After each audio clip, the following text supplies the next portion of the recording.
perseverance has paved the way for us to enter a new launch window. Every challenge that all of you overcame and every detail you perfected led us here, and this milestone is a testament to your incredible work. We're going to review all the data as expected. We just got off console. Charlie got off a little bit later than the rest of us, but we'll review the data, address the items we saw during the wet dress that need future work, and we'll set another series of integrated tests as we go forward, and we'll gather everything we need, and we'll update you as soon as we can. I also want to personally extend my gratitude to this team here. We're missing some of the key team members, but they did just an incredible job getting through that test last night. We had challenges throughout, but the way they managed themselves with poise and dignity and got as much data as we could while the vehicle's in the test configuration, really just a phenomenal job. So really, really grateful to them, and I'd like to hand it over to Dr. Glaze to give you the real details. Great. Thank you so much, Amit. And I'd also like to thank you all, those that are here in the room and those online. Thank you so much. You saw the image of the rocket out of the pad. Those of you that are here have been out there and seen it out there, and I can just say the excitement is just really building. You can feel it in the air when we're out here, when we're near the rocket. It really is spectacular. As Amit said, the wet dress rehearsal is an essential part on our path to flying our 4 crew members, Reed, Victor, Christina, and Jeremy, around the moon and bringing them home.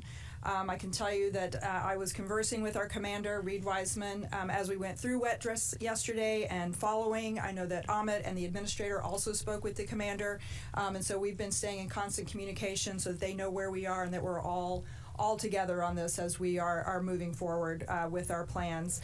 I'd just like to say a couple of words about the wet dress. We really did learn a lot from the Artemis I mission, and we implemented a lot of the lessons learned yesterday through wet dress. And I would say many of those were demonstrated very successfully. And then we were able to actually gain additional data as we were going through the rehearsal.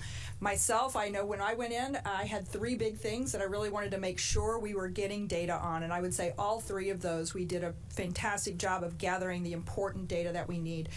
First off, everyone's aware of some of the challenges with the hydrogen tanking from Artemis I, and we had made some changes. And I would say the fact that we got to full tanking yesterday on the first try was tremendous success, and we gathered an enormous amount of data on the processes and how we want to go forward with that in the future. So I think that was a huge success for us. Another area that I was really focused on was there's the purge barrier that we do the nitrogen purge. We have done in the past nitrogen purge between the crew module and the LAS, and we tried something new yesterday, and I really wanted to make sure that we gathered data on how that was working. That'll inform how we perform that in the future to keep the crew and the support staff that are in the white room, keeping them safe as we load the crew, and we got a lot of data there. Fantastic. And then the third area that I was really focused on is, closing those doors, closing the hatches on the crew module and the launch abort system is a challenging process. It's very complex, a lot of steps. It's a big deal, and the more times we can practice that, the better. And I think we, again, got another rep yesterday. Our team's got some more work there. They've learned. We've, again, gathered a lot of important information that's going to help us as we're going forward. Of course, we also identified some additional issues, and we will be tackling those. They tackled them last night. The team did an amazing job. I want to thank Charlie for her incredible leadership. But Charlie and her teams and John and all of our teams that were involved with the wet dress yesterday tackled a variety of challenges in real time and did a great job there. As we've done all along, we rely on the data that we collect through these exercises like the wet dress rehearsal, and it's that data that leads us and sets the pace for where we're going. We have another opportunity in front of us to test our tanking operations and countdown. As Amit says, we will do another wet dress rehearsal in the future. And we look forward to that additional opportunity to learn more about our systems before we launch our crew to the moon. So we got a lot more work to do to get ready for that mission, and we are ready. Our teams are ready. Those incredible individuals that Amit noted, they are geared up and ready to take us forward. I'll hand it over to Charlie. All right. Thanks, Lori. Appreciate it. And thanks to everyone who is here with us today, either in the room or online. So you heard Amit and Lori both talk about our wet dress rehearsal. So we got into our call to stations on Saturday evening and had our plan T0 for yesterday. Got into our gopher tanking. We were a little bit behind getting out of the pad, and we got to go for tanking right around 11:30 local time. Got into chill down for both LOX and hydrogen. That went very well. Nothing notable there per the timeline, per the plan.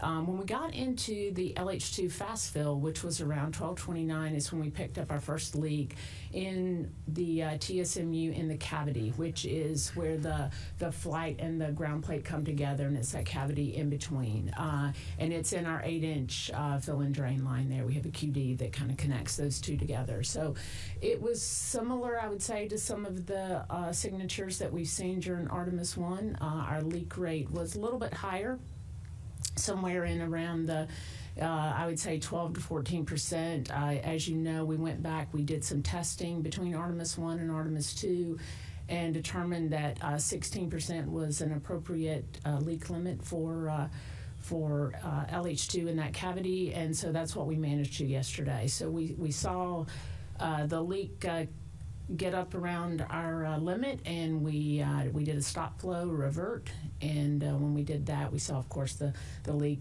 came down. We tried a contingency procedure that we used during Artemis I, which is you let that QD warm up, you let the seal warm up, and you try it again. And so we did that a couple times, worked our way through it, and was able to load the core stage all the way to replenish. LOX load went for both core and upper, went really without any issue at all. And we got both stages to replenish, all stages replenish about 17:44 local time yesterday. We worked through a couple things.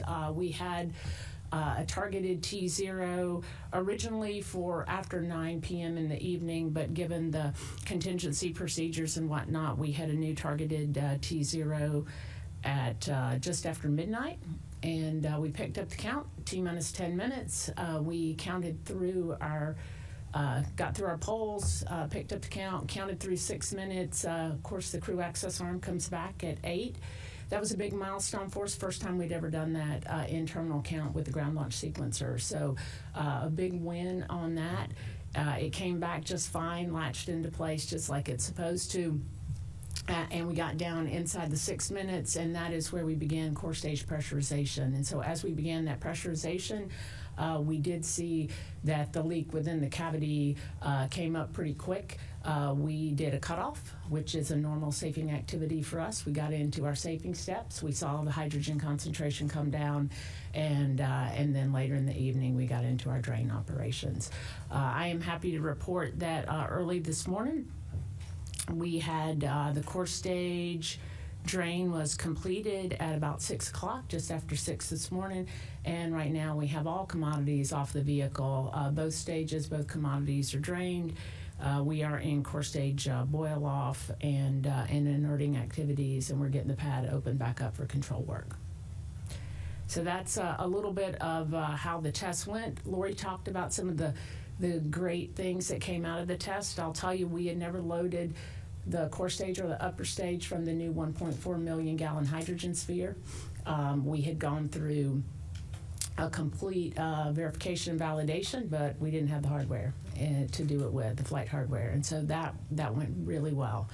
The lessons learned from how we do the sequencers in the software also went well yesterday. Already talked about LOX and the CAA.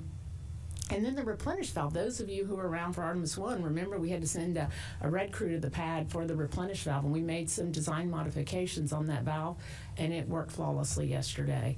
And so that went really good. Lori talked about the breathing air injection that we had for the service module purge, and that was a late mod that we did. Again, worked really well while we had the closeout crew out at the pad, and we were able to do a full closeout of the crew module. So all in all, a very successful day for us on many fronts, and then on a couple of others, we got some work we got to go do. and we're going to go do it. We'll figure it out, and we'll be back here talking to you once again about when we're going to target our next wet dress and the results from that. And with that, I'll hand it over to John. Thank you, Charlie. Yeah, so this was the first opportunity for us to get the integrated stack for Artemis II on the launch pad with all the systems working together, and see it loaded full of the oxidizer and the fuel, and get to the countdown operations. It was a great demonstration for the hardware and for the team relative to performance. To me, the big takeaway was we got a chance for the rocket to talk to us, and it did just that. Test gave us exactly what we needed. It was an opportunity for us to wring out the system as well as the team before we asked our crew to go fly on launch day. I'm always particularly proud about the rigor that our teams put into reviewing the data. They stay hungry all the time, and I've been talking to some of them on the phone this morning about looking at data and what we're looking for, and just sharing some thoughts there.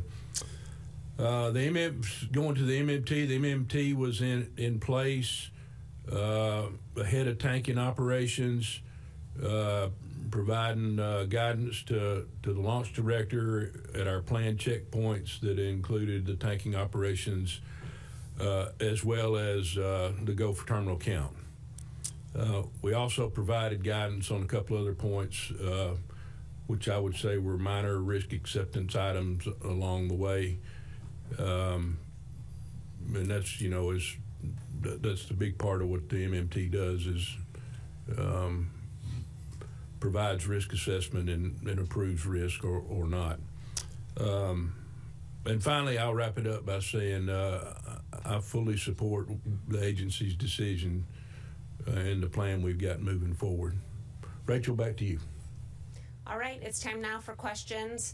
We'll start here in the room, and then we have several already waiting in our question queue on the phone. Another reminder for those on the phone, you can get into the question queue with *1.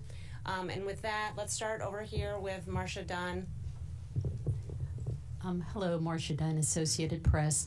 3 years seems like a long time, enough time to wring out any hydrogen leak problems. Why wasn't there more aggressive testing checks since Artemis I? And sorry, I'm just losing my thought here. If you could just explain how you can still be having the same problem 3 years later. Thanks.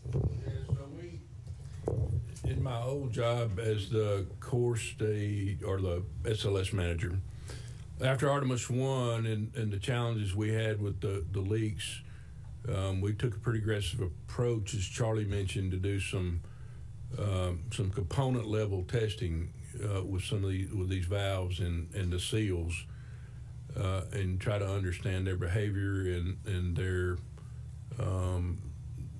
tolerance for surface finish and FOD or debris or scratches or something like that, right?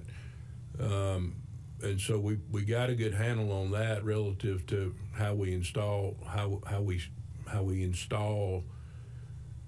the flight side and the ground side interface there.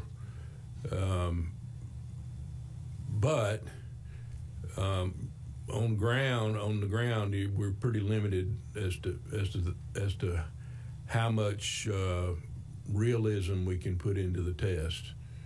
And then at the end of the day, and what I would say to that is, we try to test like we fly, but this interface is a very complex interface, and when you're dealing with hydrogen, it's a small molecule, it's highly energetic, and we like it for that reason, and we do the best we can. And actually this one caught us off guard, and the initial things that we were seeing, and the technical team felt like we either had some sort of misalignment or some sort of deformation or debris on the seal. I would just add that to Marcia's point, we did make some changes, while not to the cavity itself that John was explaining, but we did make some changes to several of the hydrogen components. I talked about the replenish valve. We had a leak there. We did a design mod. It worked great. We also made some changes. If you remember from Artemis I, we also had changes in what I would call the back of the plate, in the purge can and in the debris plate. We changed the flex hose design that comes into the back of that plate. We took the way that some of the hardware was mounted and made it hard welds into the plate. We also took off some of the things that had a cantilevered load. That was some improvements we made during Artemis I, but we did make overall improvements to the ground side of the plate, and we did not see any hydrogen leaks there yesterday. So those two areas were things that were lessons learned from Artemis I that were incorporated, and they tested out really well yesterday. And it was the first chance we got to do that test in this environment. Okay, we'll go behind Marcia to Bill Harwood. Thanks very much. Bill Harwood, CBS News, with three very quick but related questions. And I know you can't answer them, but I'm going to ask them anyway. What is the earliest you think you could do another WDR? I know that's an open question. If a rollback is ultimately required for whatever reason, would that rule out the March window? And finally, if the original leak you saw during fast fill, hydrogen fast fill, has showed up on launch day, and you got the tanks filled using your technique, and you never had that problem when you pressurized the tank, would you have been good to go with the original leak, or was that a we're out of here no matter what on launch day? Thanks. I'll let you answer the last one first. I'll take. So where would we have been on launch day? If we were able to use our contingency procedures and we had launch window left, and we haven't gone and done the deep dive on all the timelines to see exactly where we would have landed, but certainly if we were within our parameters for launch day, within our allowable 16%, and you had not had the issue when you pressurized during terminal count, you would have been within your launch commit criteria and certainly could have been go for launch. So I'll take a couple of the other ones there. The first question about the second wet dress rehearsal. We are, a few hours off of completing the wet dress from yesterday. Our teams have a lot of data they need to assess. We need to put together what the plan is and the various tests in addition to wet dress. What else do we want to do between now and then? So there's a variety of things that need to be taken into consideration. So at this time, I don't have a date for when that will be, but we certainly will let you know as soon as it gets scheduled. I'll make sure everybody knows. I don't expect it'll take us too long to get to that point, but we are still in the process of assessing the data that we collected yesterday and developing the plan. We do believe that we do have contingency pad access now available to us, and that it appears at this point that the work that's in front of us can be conducted out at the pad, and that's what we anticipate. I don't know if you wanted to add anything to that, Charlie. So I would say a couple things, right? During Artemis I, we found out that we can do some work on these plates at the pad. Now, I had hoped that we did not have to demonstrate that again for Artemis II, but we showed that we can go do this work at the pad and be ready for launch. And so that's I would say the first order of business this afternoon when we're done here is for the team to start looking at what that would take and how we'd get into that configuration. Of course, as Lori said, we'll let the data drive us in terms of what the work is in that cavity. But we'll start putting that plan together today. So that's the first part is I think, yes, we can do that out at the pad. The other is that we do have contingency pad access. We developed it for a reason, and that was so that we could do our FTS reset for our clock with the range. And so we have that equipment available to us, and we have it laid into our nominal plan should we need to bridge launch periods between 17 and 18. All right, we'll go here in the front row, and then we'll go to a few on the phone. Hi, everybody. I'm James, our local reporter at Channel 6. So given that you're waiting one more month at least until launch, how's the pressure feel amongst yourselves to finally fly the crew, get them around the moon, especially considering the administration wants to land on the moon in just 2 years? Thank you. Sure. I mean, we feel the pressure to make sure that we're listening to the machine and we're doing the right thing for the crew. I would tell you that we put that pressure on ourselves to be successful, but we don't feel any schedule pressure on this particular subject, specifically for Artemis II, other than the learnings we're going to get from flying SLS and Orion again, there's not, from the production side, there's not particular components that we're waiting on to process the Artemis III hardware. Of course, we're doing major development activities with the lander and the spacesuits, which are, kind of separate from these things, but the Artemis III core stage will be delivered to the Cape. At least the top 4 fits will be delivered here in a few months. We put eyes on the seat command and service module at the ONC. They're in TVAC testing right now. They're ready to be joined. All we have to do is append the new heat shield, which we developed and is qualified and ready to go. So that production activity is occurring separate from the launch activity for Artemis II. However, if we do have learnings from Artemis II, obviously we'll have to cut that into the design. And so we're just we're just doing our normal business, but cranking out hardware for the subsequent flights as we proceed with this launch.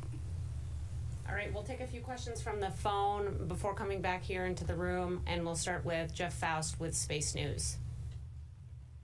Hey, good afternoon. Wondering if you could provide a little bit more details about the hatch issue that you reported during closeout activities on the pad last night. Exactly what was going on, and why is the hatch closure apparently a pretty complicated, involved thing that made it one of the top priorities you wanted to check out in the wet dress?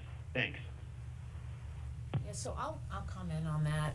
So the reason we wanted to check out the hatch during the wet dress is just there is limited opportunity to go do that with the integrated vehicle. And we had an opportunity during CDDT for the first time, but the environment's a little bit different being out at the pad. And yes, it's the same hatch, closes the same way, but there's something unique and different about being out at the pad in a cryogenically fueled environment of the rocket that is underneath. And so we wanted to take that opportunity to have the closeout crew demonstrate that. In terms of the complexity of the hatches, there's 2 of them. First off, there's 2 of them to go close out. Folks that were around from shuttle maybe remember the single hatch and the timelines associated with that. This one's a little bit different because you got to get the crew module hatch closed. You've got to get, Lori mentioned, the purge barrier out, which is it serves as kind of like the name implies, a barrier for that interstitial area, and it's multiple components that come out, and then there's just the closeout of the white room itself. So there's just a timeline and a waterfall of work. I don't know that there's any one thing that is very complex about it. It's just the series of work. And of course, for us, we're always monitoring that work because it does contribute to how long our crew is on their back before we get to T0. All right, we'll take another one from the phone from Joey Roulette with Reuters. Hi, thanks. Questions for anyone. I just wanted to re-ask Marcia's question on why this hydrogen leak caught you guys off guard this time. As Joan Honeycutt said, why wasn't this detected earlier as a possible thing that could come up? And then also I just wanted to get clarity on the Orion closeout work. I know we just talked about the Orion issue, but Jared Isaacman said that additional factors included extended Orion closeout work. And so what is the work ahead on Orion? Thanks. I'll take the first part. Maybe you guys can do the Orion. Joey, it's a good question. As we said, we test the component level, right? And we made the improvements we made from Artemis I. I think, and I don't want to get ahead of the data review, but part of I think what might be contributing to it, and we have to go inspect the seal and see if it was, what condition it's in. But when we're mated to the tail service mast and we roll, that rollout environment is very complicated, as you see the size of the machine there, and kind of the way in which we have to push it out to the pad. So and while we're rolling, that interface is in communication, and so we don't really know exactly. It's very hard to predict kind of what credit we can take for and what the acceleration environment is all the way up and down the stack. When we did Artemis I, in fact, we did a lot of stop and start tests to see if we could characterize it, but even then, it's pretty complicated from a stress and strain standpoint, and so that's not an excuse. It's just that's the first configuration in which we've been able to witness that environment. Lots of times when we look at the duration the rocket can stay at the pad, we have a very good understanding of like onshore winds and those loads and how those affect the mated stack, because that's more predictable. The one thing that's very hard for us, and we kind of keep in our pocket as pretty constrained, is the number of rolls. Those of you guys that followed Artemis I, we were very particular about that because we can't take credit for the witness of that rollout environment. It's very complicated, and so we think that's a contributor. But again, we have to tear the seal apart and see what happened. And I'll leave that for the Orion question for y'all. In terms of the amount of work, if I'm following the question correctly, the amount of work in Orion closeouts for where we were in wet dress, when we were essentially configured for launch, that was always part of our plan because we wanted to limit the amount of work between WDR and our earliest launch opportunity. So in terms of a lot of work within Orion, there really wasn't a whole lot left between WDR and launch. We did have some late stow and some other things, and obviously the final configuration for launch relative to some of the crew equipment. But overall, we were in a, I would say, very close to launch configuration yesterday. Okay, we'll take one more on the phone and then come back to this side of the room. The next question is from Eric Berger with Ars Technica. Hi, thank you very much for doing this. Earlier today, the NASA administrator said of DSLS, the flight rate is the lowest of any NASA-designed vehicle, and that should be a topic of discussion. And so I'd like to ask about that. You know, going back to the green run years ago, I think that this is maybe the 7th or 8th time the SLS rocket has been fueled, at least the core stage, and, you know, all of these tankings have been pretty adventurous. So I'm just wondering, given the given the low flight rate, do you think launching, you know, this rocket is ever going to be more than an experimental process? Thank you. I'll take that one, Eric. It's a great question. I think, you know, you're right. The flight rate is not, you know, it's long. 3 years. It was brought up by Marcia earlier. You know, that's a long time between the first test and the second all-up test. Of course, we've been testing across the board, you know, in different configurations. This vehicle is designed to, or at least our test campaign is designed to conduct these all-up tests. We do component and other level testing where we do this tank pressure testing when we machine and manufacture the test. So we do get that data. But, you know, to be fair, it is going to be experimental because going to the moon in this configuration with the energies we're dealing with, and every time we do it, these are very bespoke components. They're in many cases made by incredible craftsmen, and so, you know, the geometries of them, even though they're within tolerances, each one of them is different. Honeycutt said earlier, you know, this is the first time this particular machine has borne witness to cryogens, and how it breathes and how it vents and how it wants to leak is something we have to characterize. And so every time we do it, we're going to have to do that separately. You know, this is the configuration that we need, the energies we need in order to achieve these near-term missions. We've been talking with the administrator, you know, at length about this, and he's very passionate about making sure we achieve the objectives of the campaign using this, but also making sure that as we go forward, we try and get to a higher flight rate so we can get more learning. And that is exactly the approach we need, which is why we're pushing for this test this February window. And we're going to, you know, try to, as Charlie and Lori and the guys get ready to go, get another test as quickly as we can. Okay, let's go to this side of the room. We'll start here in the front. Hi, Philip Sloss. I think for Charlie, just to try and get a little bit more color on what you saw yesterday with the hydrogen concentrations in the umbilical cavity. Because when we first saw it, we first saw the report, you were up to about 55% or somewhere in that neighborhood. Did you see elevated hydrogen concentration throughout fast fill, or did you see a change near the point where you tripped the limit? And then were you seeing any difference between the flows through the fill and drain line and the bleed line, either in that space of time, or again, you talked about getting into pressurization at T-minus 6 minutes. I assume you get into drain back at that point through the bleed line. Is that what possibly tripped the limit during terminal count?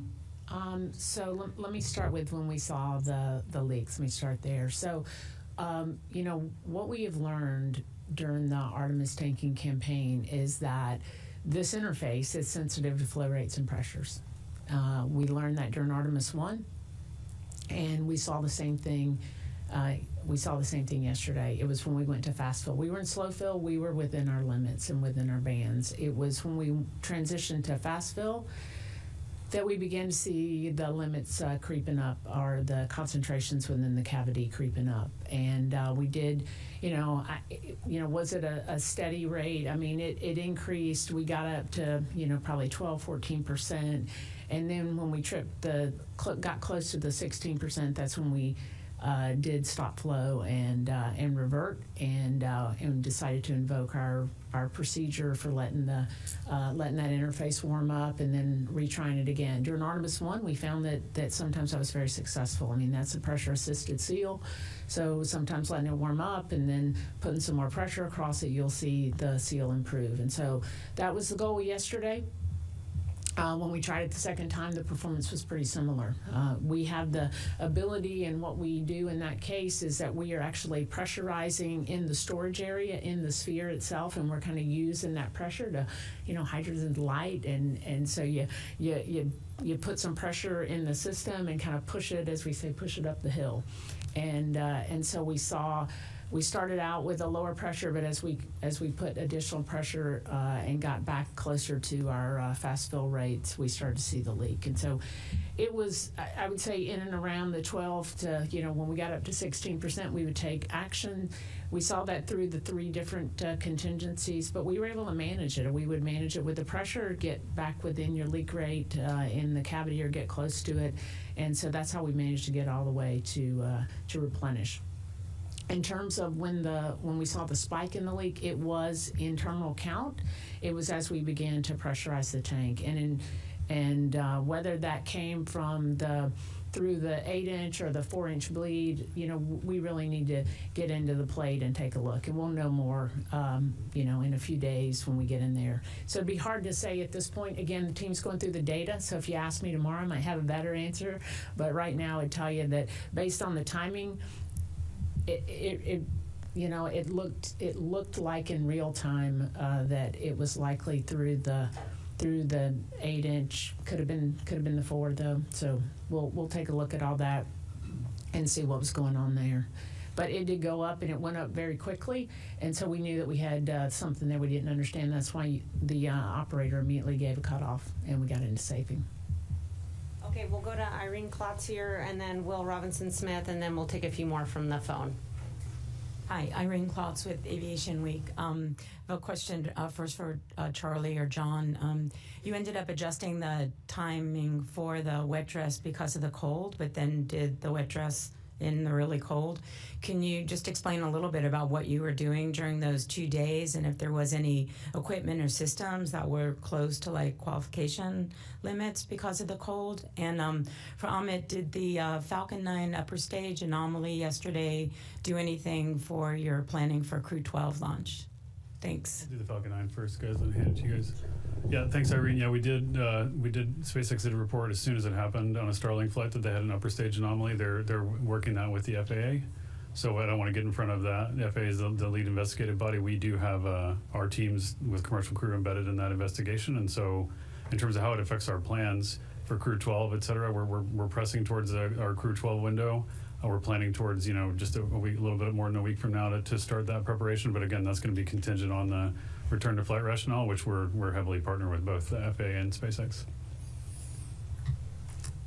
All right, the 2 days that we delayed wet dress. So let me say a couple things that weren't part of your question, but I'm really proud of the team that worked so hard to get to wet dress early. Right, we looked at what we could do to get there early. Our team had the work done. We were prepared to do wet dress 2 days earlier than we actually did it, and so that actually ended up being a wonderful thing. Now the weather wasn't so wonderful, right? We were in unprecedented cold here in the state of Florida.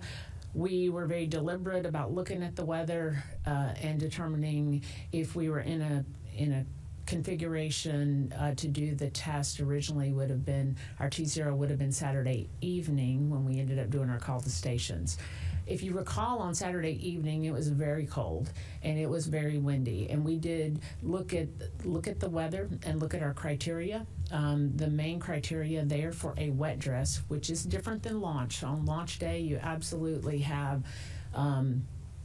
requirements for temperature and winds and other things. For wet dress, we did look at our temperatures because we needed to determine if we were within our certification limits for the ground hardware as well as for the flight hardware, and we looked at winds, and winds was really the more concerning item. There was 37.5 knots was what we were looking at as our constraint. And that was the primary driver for why we moved the wet dress originally from Saturday to Monday. And that was a great call, because those of you who were here in the state of Florida during that time, you know that we had 50+ knot winds on Saturday night. And so that would not have been a good configuration for us to be tanked in. It certainly would not have been a good configuration for us to send our closeout crew to the pad. And so that was part of the consideration for moving it. In terms of how did things go, we certainly saw in some of our, I'll say, pneumatic equipment, right, that is sensitive to temperatures. You know, we saw some fluctuation in some of our regs, but we have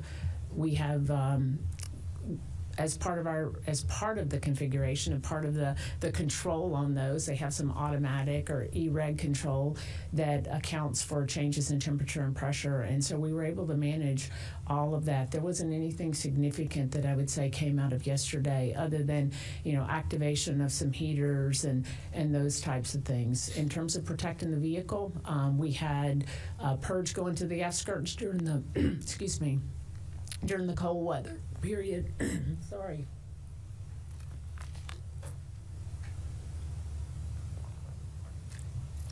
Sorry about that. We had purge going to the vehicle. We had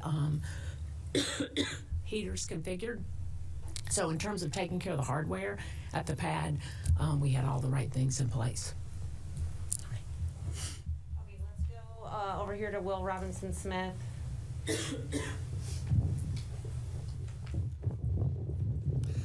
Hi, Will Robinson-Smith with Spaceflight Now. Thank you for taking the time to talk with us. A question first to Charlie and then a second to Amit. For Charlie, in the blog post that came out sort of summarizing wet dress yesterday, it mentioned that there were troubleshooting issues regarding to audio comms across the ground teams that have been present for the past few weeks, including during WDR. Can you characterize what those were, and are they the same or different than what we're seeing during CDDT in the VAB? And then for Amit, as you're looking towards the future of SLS, bringing in the exploration upper stage, I know the green run is coming up for that in the somewhat near future. Can you talk about some of the planning to maybe nip some of the issues that you've had with the vehicle in the bud for that second version of SLS that's coming down the pike to hopefully make the process to getting to launch a little bit easier? Thanks. You need a break. Yeah, I'll go go ahead and then I'll yeah, do the sure. No, follow-up. it's good. We're looking at the production there for what we're doing at Stennis and how to make those tests more efficient. In fact, we came up with a unique nozzle config so we can do sea level testing of the vacuum engines to make that a little bit better. We'll see how that works. But across the board, we're trying to learn manufacturing fabrication techniques to make that more quick too. I mean, these are big circumferential welds. The diameter is pretty large. We're using a slightly thinner material because we're very mass sensitive there, and so we're learning those things both at Michoud and we're configuring the rigs at Stennis. But I mean, as we go, as we learn every core stage, and is a little bit different, right? As was pointed out earlier, it's an experimental vehicle, and just I'm reminded again, for almost 4 days and 40 years from Challenger, nobody sitting in one of these chairs needs to be calling any of these vehicles operational. So, Charlie.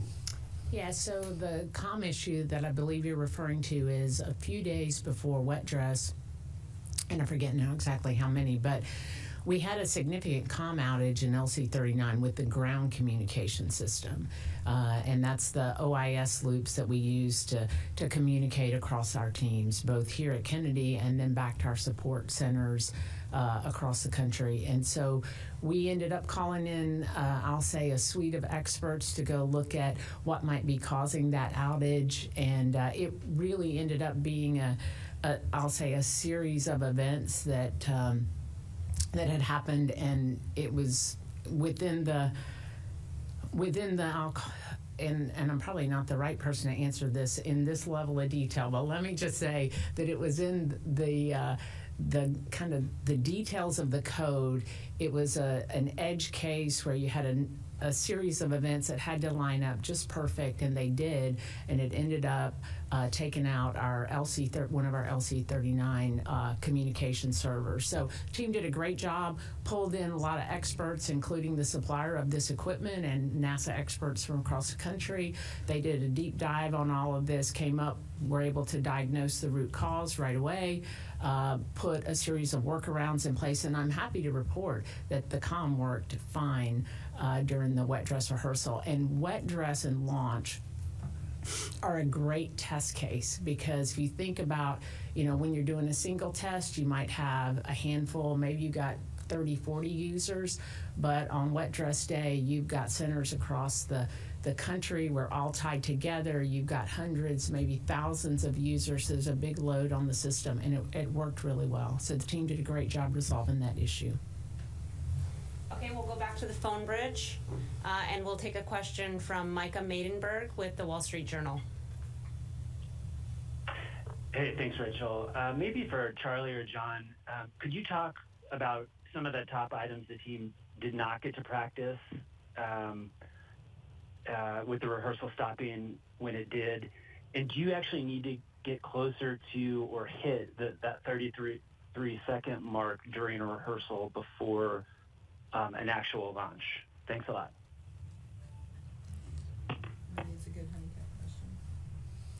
I'll take it.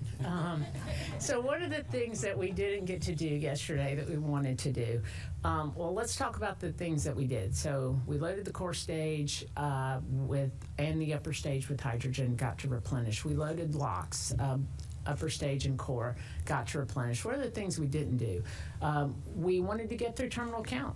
We wanted to get inside of terminal count. We wanted to hold, and we wanted to verify our 3-minute hold capability, which is that you've got all of your cryoprop systems in a launch-ready state, and you can hold them there for up to 3 minutes. And we wanted to demonstrate that capability. We wanted to demonstrate a recycle, which is we would go down, have a planned cutoff in the countdown, come back and retarget a new T0 and be able to demonstrate that within the launch window. Didn't get a chance to do that. And then we would come down, do the handoff to ALS, and then cut off shortly thereafter. So I would say those are probably the 3 things that we had intended to do yesterday that we did not get an opportunity to do. And we'll target doing those in the next wet dress. The next question is from Denise Chow with NBC News. Hi, thanks so much. It sounds like for now work will be happening out at the pad. But I was curious if you have any early indications yet about whether you might need to roll back to the VAB. And then if you guys need it, are there launch opportunities beyond April that are available? Yeah, I'll take the first stab at that. As I said earlier, right now it looks like the work that needs to be done can be done out at the pad. So we're gonna assess that. If that changes, we'll let people know. But that's the intent. As far as the launch opportunities, I know we've published what those opportunities and what the available dates are that could be targeted. We published those for February, March, and April. We've got opportunities in every month, several days. So, if necessary, we'll go beyond that. But yeah, there are opportunities. We do have, as you know, constraints on a variety of different constraints that determine just how many days within the lunar month we have available for launching. You've seen for February, March, and April, it's on the order of about 5 or 6 days.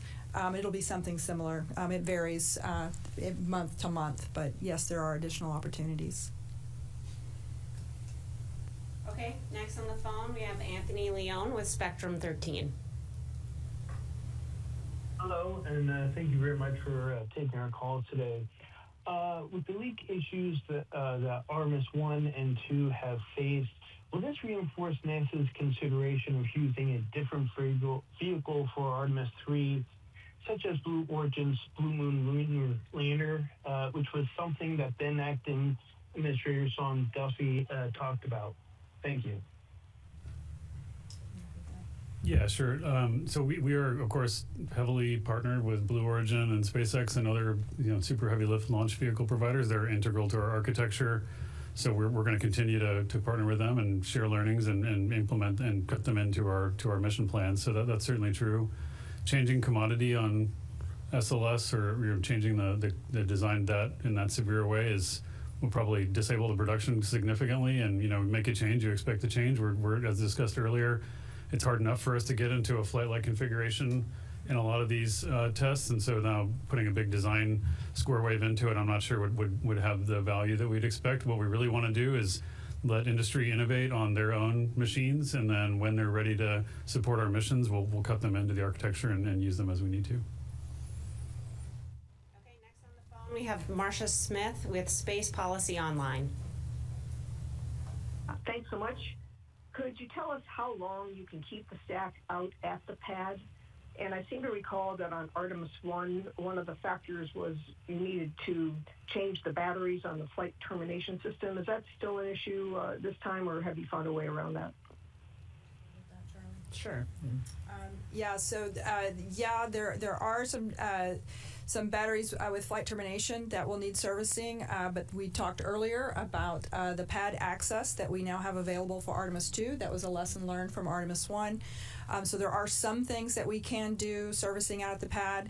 I will say that we do have other batteries. For example, the cryogenic propulsion stage, our upper stage. That those batteries will need to be serviced at some point.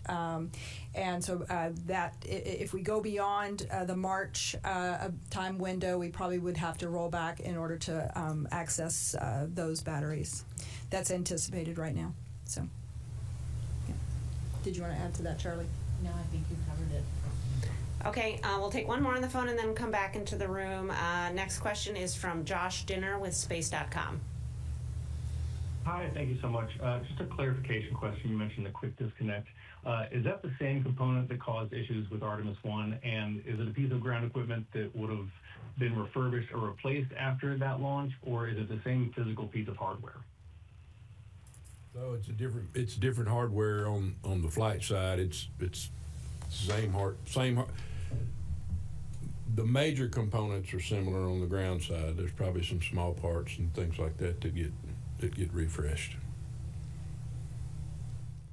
Okay, we'll come back to the room here in the white sweater.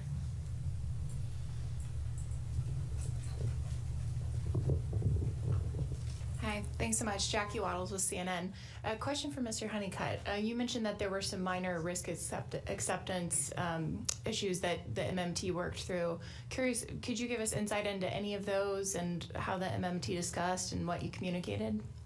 Yeah, Charlie talked about launch conditions versus testing in wet dress conditions. The majority of those were things like purge temperatures being out of limit just a little bit, and that doesn't bother us because those are really what's required to fly. They were pretty minor, but our process drives us where we're violating any launch commit criteria, taking a waiver, or there's risk acceptance involved. Charlie and her team bring that forward to the MMT. Okay, we'll come on this side, third row. Yes, Zachary Albert with the Launchpad from Canada. For Charlie, looking forward to the next wet dress rehearsals and then a launch attempt, can you take us through what the limitations are for, if we get into tanking, what the limitations to recycle for another opportunity on another day? Artemis I, I know we heard 24, 48 hours. Also, looking towards the vehicle, are there any waivers that are maybe approaching a deadline that we'd have to look at? With Artemis I, big one was the SRBs. Are we approaching any of those cutoff timelines that we'd have to look at some sort of waiver?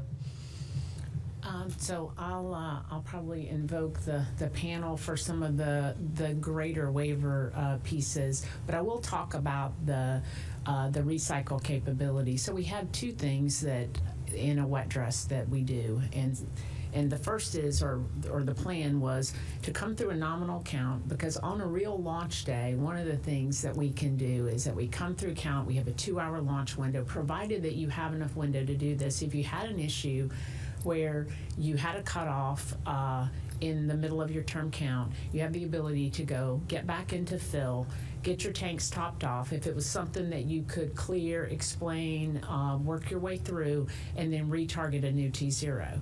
That is not a capability that we had demonstrated during Artemis I. Thankfully, on Artemis I launch night, we came through terminal count without an issue at all and didn't need that capability. But we wanted to demonstrate. We've done it a ton of times in sims. Time and time again, it's part of our normal sim cadence is to go through and do a recycle, but we've never done it with the hardware. So we wanted to demonstrate that. So that recycle is you are coming through term count, you are going back, and you're going to retarget another T0 within that same 2-hour window. The difference when you were talking about the 48-hour scrub that we had, that is our turnaround between launch attempts.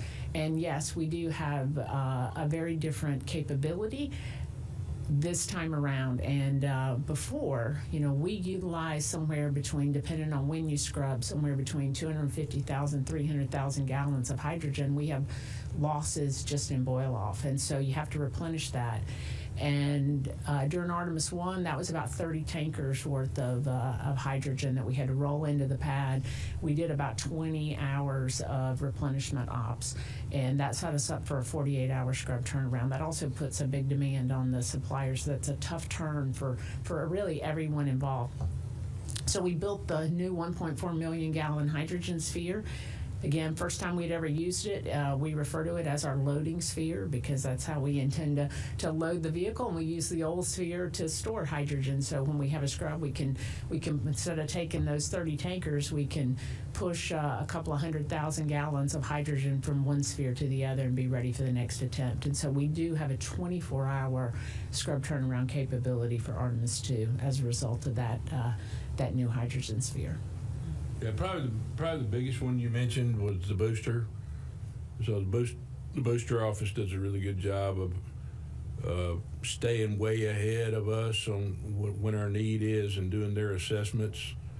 So for the near term, we're still good. If we start seeing where we may bump up against that, they'll go reassess. But those assessments have all been positive to date. Some of the other areas you've already heard about, batteries, and then soft good. The Moon to Mars Enterprise does a great job tracking all those life limit items. So I don't see any concern out there right now. Specifically, I think the cast life is good till 28 on the boosters, I think, for this pair, and then slump. You worry about slump, just propellant grain migration, but we can measure that as we go, so we can actually take witness and see if we're getting any migration. We're not seeing any of that right now. A handful of other things on the vehicle, on the spacecraft, like the active, the scrubbing capability of the sorbent material and the CO2 beds is also something we watch, but we've checked that through the middle of 27, so we got a lot of margin there. We'll go back to the phone bridge to the next question from Alicia Sowers with Mashable. Hi, thanks for taking my question. My initial question was going to be about those ground communication dropouts, but since that's already been answered, I was wondering, just sitting at the pad while this work is being completed, is there increased risk of damage to hardware and electronics on SLS through, exposure to these extreme temperatures and, weather elements? Take a shot and I'll hand it over to John. So one of the things about having space hardware is, that tank is rated for hydrogen at minus 423 degrees. So when you stack that up against a local forecast of 25 to 27, there's certainly things we take into account as it relates to flying. But sitting out at the pad, it's in pretty good shape, especially with the purges on the vehicle.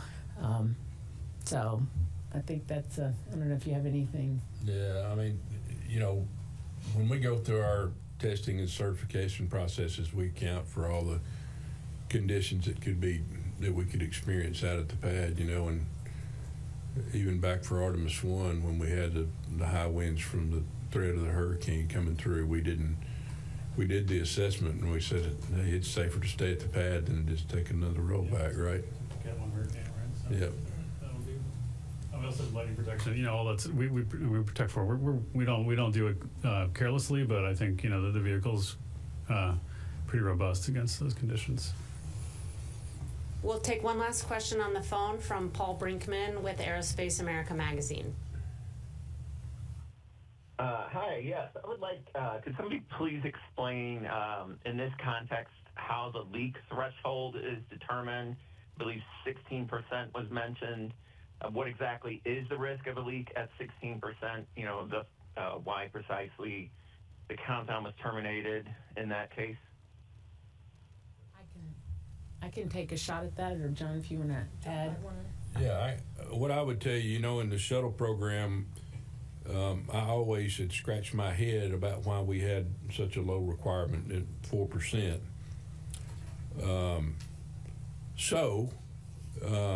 We challenged the team to go back and do testing relative to that. These small volumes, I think it helps you to understand where we have these leaks. They're purged. They do have a vent coming out of them. Obviously, at somewhere the leak's concentration's 100%, but when you get a leak, it mixes with the purge and then it vents to atmosphere. So we wanted to understand how these small volumes are operate, and what the threat and what kind of energy you can have, and whether you can have just some sort of a small flame front that can't sustain itself, or something much worse than that. And when we did those tests, and it was fascinating to go through the data review with the team and see the imagery that they got. But that's where we got comfortable with this 16% limit. I can assure you we had some margin associated with that too. If you got something else, go ahead. I was just going to say, we were really fortunate that one of the things that the SLS program, they came up with a test campaign that actually looked at that cavity, the characteristics of the cavity, the purge in the cavity, and introduced, and this was with an outside test agency, that introduced hydrogen to see when you could actually get it to ignite. And at 16%, you could not, and that's what the limits were based on. It was based on test data. All right, that's all the time we have for today. I want to thank our participants for being here today. We will share more progress on our Artemis blog, so you can stay tuned there for additional updates. And thank you for joining us.